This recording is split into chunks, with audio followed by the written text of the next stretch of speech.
Bien, estamos en este segundo bloque. Vamos a platicar sobre el proceso electoral.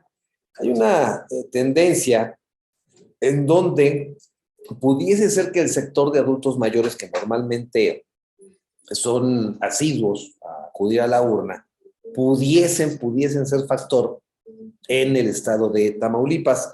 Amador González de la Cruz, te escuchamos. Y bueno, Teo, ahí también ahorita tocando un tema político, adultos mayores se definirá el resultado de elecciones. El grupo de población de 60 años y más son quienes podrían determinar los resultados de triunfo a la elección del próximo 5 de junio para renovar la gobernatura. El presidente del Instituto Electoral de Tamaulipas, Juan José Ramón Charre, dijo que las personas de la tercera edad presentan mayoría en el padrón electoral y son los que más participación en acciones democráticas. Si se ha analizado que usualmente son las personas mayores las que son recurrencias, acuden a las urnas, las que más participan en los procesos electorales. Y bueno, eso todos de una u otra manera lo han sabido, tanto así que recordemos esos desayunos que tenía el PRI en su momento para estimular a todo el adulto mayor. Y bueno, ahora tenemos esos apoyos, ¿no?, de gobierno federal a los de 65 y más. Y bueno, estrategias más, estrategias menos, pero de una u otra forma yo creo que estos candidatos tendrán que enfocarse en convencer a esta población de votantes, que está muy interesante ya, Teo, ya muy próximo para que podamos salir a votar. Bien, también debo de comentarle que en esta materia político-electoral, la coalición del PRI-PAN-PRD lanzó un spot de campaña que lejos de privilegiar a su candidato, se fue al ataque sobre la figura del candidato contrario, de Américo Villarreal Anaya. Es un spot que ya ha sido ordenado por el partido, por el Instituto Nacional Electoral, se ha, bajado de medios, se deje de compartir igualmente por redes sociales, pero dice el dicho que el que primero pega, pega dos veces, o el golpe dado, ni Dios lo quita. Y es que recurrieron ante la Comisión de Quejas y Denuncias ante un spot que pues vinculaba directamente al candidato Américo Villarreal con un cártel huachicolero de Tamaulipas, de los denominados hermanos Carmona, ubicados como líderes huachicoleros. Esto nos lo platica nuestro compañero Amador González de la Cruz. Y bueno, Teo, el INE considera spot del PAN ser una calumnia contra Morena y Américo. El INE consideró que esos spots contra el candidato a gobernador de Morena, Américo Villarreal Anaya, además afectan el orden público. Estamos hablando de los spots donde Acción Nacional vincula al candidato con carácter de huachipolero de Tamaulipas con los hermanos Carmona, líderes huachipoleros y financiadores de las campañas de Morena, según se afirma el spot. Además de señalar que los Carmona han entregado dinero, viajes en aviones privados y camionetas de lujo blindadas a cambio de favores políticos a varios miembros de Morena. Y bueno, los spots serán retirados. Yo creo que ya el INE está poniendo orden en este rubro y bueno, seguiremos al pendiente de este tipo de información que bueno, el INE está tomando la decisión donde se deben de retirar estos spots de Acción Nacional. Bueno, eso es parte, ¿no?, de lo que trae como consecuencia la contienda electoral. Eso no es, digamos, nuevo. El INE está para eso, genera respetos y equilibrios. Desafortunadamente el tema de sanción, pues no es ese más que bajar el spot, y por eso hay siempre una dinámica y ¿cómo le puedo decir? Una aventura, ¿no? Para aventarse el tiro. Al fin del camino no va a pasar absolutamente nada cuando venga ya la parte de la sanción, más que retíralo, no pasa absolutamente nada más. Ese es el tema desafortunado en materia electoral que todavía tenemos como parte de un proceso de interpretación electoral. Quiero presentarles la participación de la abogada Nadia Luz María Lara Chávez. Ella ha pasado por espacios importantes en lo judicial, inclusive alcanzó a ser presidenta del Tribunal Superior de Justicia, en este caso del Estado de Morelos. Es una analista importante en torno a sectores vulnerables, a la vulnerabilidad. Recién acabamos de festejar el Día de la Niña y del Niño y habla sobre estas cifras importantes que debemos de percibir. Adelante. Muy buenos días, mi querido Teodoro. Pues efectivamente, como cada lunes, con el favor del apoyo de ustedes, nos hacen esta cordial invitación a participar cada lunes. Saludamos a nuestro equipo y a todos quienes nos hacen el favor de escucharnos como cada semana. Y hoy quiero platicarles acerca de la infancia en México. El pasado sábado se festejó por todo México el Día de la Niñez. Hubo eventos por todos lados en los cuales se regalaban juguetes, dulces, hubo espectáculos para la diversión y el esparcimiento de los pequeños. Como cada año es una algarabía que las niñas y los niños disfruten mucho. Así sea que reciban el regalo más modesto, el alimento más simple, la inocencia de su edad les permite disfrutar sin distinción. Hemos hablado que las conductas violentas o las carencias afectivas se gestan en muchas ocasiones en el seno familiar, o el abandono de los menores, la desatención o la violencia que también se ejerce sobre ellos.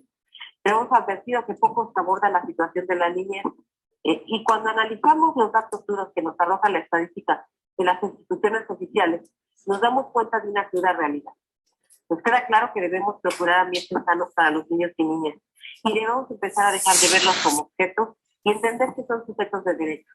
Ellos merecen dignidad para una crianza sana en todos sus aspectos. Sin embargo, a veces la realidad rebasa las más generosas aspiraciones que se puedan tener en favor de ellos. Pues hay factores que irremediablemente han generado situaciones críticas si hablamos de la niñez y sus cuidados. A saber, en el 2020, por el COVID-19, se incrementaron el número de muertes en el país. Muchas personas dejaron atrás una historia, sueños, aspiraciones, afectos y en ocasiones como padres de familia, miles de niños en orfandad. Se llegaron a pronunciar en aquel entonces 140,000 muertos por la pandemia, lo que podría significar 45,000 muertos. Este número de fallecimientos fue más allá de lo que se presumió que podía llegar a suceder. Pues bien, esos menores huérfanos que se proyectaron, que estaríamos considerando sumarlos a los 4,445 niños y niñas y adolescentes que han quedado desamparados a causa de homicidios dolosos, feminicidios cometidos en el país en el año 2019, de acuerdo con un censo que levanta el Instituto Nacional de las Mujeres. Ahora bien, el informe anual de 2017 en relación a la situación de la infancia en México de UNICEF decía que había 39,2 millones de niños, niñas y adolescentes en nuestro país, de los cuales 6,7%, que son el equivalente a 1,4 millones, viven en situación de orfandad. A falta de un registro nacional de huérfanos, se tiene la certeza del destino de estos menores. Se ha tratado de resolver el tema a través de la adopción para darles a los infantes una nueva familia, además de albergue y atención. Pero los resultados en el caso de 2015 a 2018 solo se completaron 5,000 adopciones. Otros 25,937 están siendo atendidos en alguna de las 869 casas de hogar para menores de edad inscritas en el curso de alojamientos de asistencia social que se llaman CAC, que realizó el Instituto Nacional de Estadística y Geografía. Ahora bien, nos preguntamos, ¿Qué opciones tienen los huérfanos? Vivir en la calle, unirse al narco, migrar a los Estados Unidos, ser víctima de explotación sexual o laboral infantil para sobrevivir. O en última instancia, formar parte de los 52 estudios infantiles que se realizan cada mes conforme al INEGI. Esos datos nos han dado. Las niñas y niños son el futuro. ¿Se está dejando abandonado este sector de la población? El bono demográfico está en riesgo. Tiene en cuenta que según las estadísticas, en 2022 la población joven en México alcanzará su máximo histórico y poco a poco empezará a descender. Si se deja sin protección a los huérfanos, más que bono lo que teníamos era un déficit demográfico, con fuertes inconvenientes para el bienestar y el desarrollo económico. Es necesario materializar el artículo 4 constitucional que establece el principio superior de la niñez, su derecho a la vida, a la identidad, a no ser discriminados, a la educación, a vivir en condiciones de bienestar y o en familia o a un sano desarrollo integral. Es tiempo de empezar a proteger a la infancia. No podemos demorar más. Hoy no se tienen datos oficiales de cuántos niños son huérfanos por COVID y cuántos por violencia. Ni siquiera hay un censo. Entonces, tenemos trabajo por hacer. Empecemos por ahí. Hasta aquí nuestro comentario del día de hoy, nuestro querido Teodoro. Agradecemos el favor de su atención a todos que nos hacen el favor de escucharnos como cada lunes. Bien, en efecto, la abogada todos los lunes nos deja esta participación y la guardamos para compartirlo con todo el auditorio de la mera en la frontera. Lo hemos dicho, ¿no? En varias ocasiones, la parte del cruce fronterizo genera precisamente el tráfico de personas y muchos de ellos son menores de edad, muy vulnerables, en un momento de tragedia, ¿no? Para las familias y para el país mismo, sabedores de que estos pequeñitos cruzan víctimas de la delincuencia, de la trata de personas, y muchos desafortunadamente no vuelven a ver ni a sus familias y otros en el camino pues pierden la vida. Y la verdad se les aniquila cualquier esperanza de hacer una vida pues, normal, como la que merece cualquier niño en el mundo. Es desafortunado, pero es un tema de permanente, un fenómeno permanente que no ha podido ser abatido, insisto, en todas las naciones. Estados Unidos está por vivir un momento bien interesante, intenso y difícil.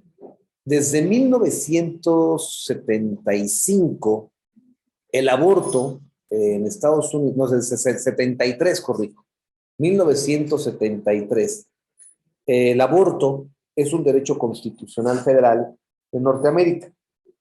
Bueno, pues hoy, con motivo de un caso que se está llevando a cabo en Mississippi, es probable, porque ya circuló algo que también es inusitado, un proyecto, un borrador de opinión, que al parecer tiene la mayoría de votos en la Corte Suprema de Norteamérica, en donde se podría echar abajo precisamente este caso del 73, que trata del Roe contra Wade, y es en el tema del aborto, derecho constitucional en Estados Unidos, al aborto, derecho constitucional consagrado en la Constitución norteamericana. Bueno, pues este caso de Mississippi, de votar los integrantes de la Corte, digamos, a favor de este caso y echando abajo el del 73, le daría a los estados de esta federación la decisión para reglamentar y para decidir legalmente sobre estas cuestiones. Si en Texas se tiene un gobierno conservador, seguramente se legislará en sentido contrario y se prohibirá el aborto. En el caso contrario, si está en un estado con más libertad en el pensamiento, se podrá abonar en ese sentido. Pero se perdería precisamente el derecho constitucional. Bueno, ya las manifestaciones, las expresiones, todo lo que esto ha significado, están al 100, bueno, tienen la olla en ebullición y es olla express. Porque además, debo decirles que es prácticamente imposible no se da el hecho de que un proyecto de decisión de la Corte haya circulado. New York Times así lo consagra, dice, ningún proyecto de decisión en la historia moderna del máximo tribunal, la Corte Suprema de Estados Unidos, se había hecho público mientras un caso estaba pendiente, por lo que significa una revelación sin precedente. Es el análisis que hace el periódico The New York Times. Y esto, pues lógicamente, si lo dejaron correr para ver la reacción social, pues tal vez sea un mecanismo precisamente para saber por dónde van a caminar. Pero son casos que se supone guardan sigilo y corresponde solamente a quienes van a resolver el poder debatir. Pero el tema es social, mediático y además de interés mundial. Vamos a ir al bloque comercial y regresamos al último espacio en este esfuerzo de periodismo trascendente.